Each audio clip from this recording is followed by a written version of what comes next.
muxuu Ilaahay tusaale ugu soo qaatay tixsiga waa badnaanshihiisa iyo jilicsanaanshihiisa. Ilaahay wuxuu tusaale ugu soo qaatay maxaa yeelay tixsiga dadka wuu u jilicsan yahay, qofna uma turo tixsiga. miyaad aragtay qof dhahaya iska daa cuntadani, tixsiga ayaa iska leh, balse waan aragnaa qof dhahaya cuntadani bisada ayaa iska leh, biyahani digaagadaha ayaa iska leh iyo wax la mid ah. sidaas darteeda tixsiga iyo dadka midkee ayaa badan? tixsiga ayaa badan. gurigiina imise qof ayaad ku tihiin? imise tixsi ayaa agtiina jooga? tixsiga ayaa dadka ka badan. cajaa'ibta Ilaahay u fiiri, guriga ugu xun waa guriga caarada. sidaan wada ognahay oo Ilaahay quraankiisa uu ku sheegay, wa inna awhana albuyuti, guriyaha waxaa ugu xun ama ugu daciifsan labaytul cankabuuti, caarada gurigeeda. guriga caarada haddii uu tixsiga uu galo kama soo bixi karo.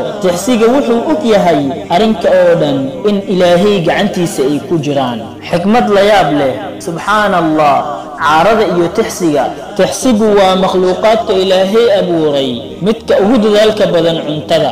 tixsigu ma dhergo, haddii uu dhergose wuxuu iska saarayaa waxa calooshiisa ku jiro si uu ugu buuxiyo mid cusub. cajiib, tixsiga ku dadaalitaankiisa uu ku dadaalayo cuntada iskuma dagaalaan tixsiyada kale. hadda haddii aad ay cunto siiso ay kalena u yimaado maxaa dhici doono?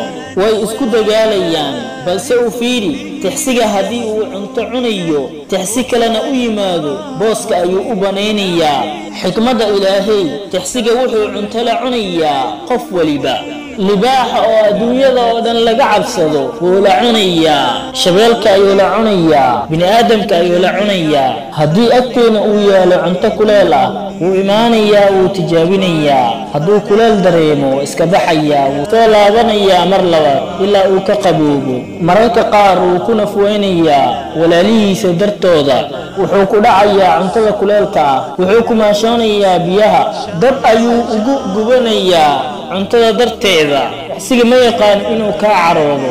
yacni haddii bisad ay ku imaado aad ku dhahdid bis way kaa tegaysaa, balse tixsiga haddaad iska buriso wuu kuu soo laaban mar kale. marka makhluuqaadka Ilaahay abuuray midka ugu dadaalka badan cuntadu waa tixsiga. makhluuqaadka Ilaahay abuuray midka ugu zaahidsan cuntadu waa caarada. miyaad aragtay caaro oo soo aada kushiin badan cuntada? waad ku mahadsantahay daawashada muuqaalkan. fadlan subscribe leh, gambaleelkana furo si aad u noqoto daawadaha ugu horeeyo. like saar haddii aad ka heshay, lana wadaag asxaabtaada si ay kula faa'iidaystaan.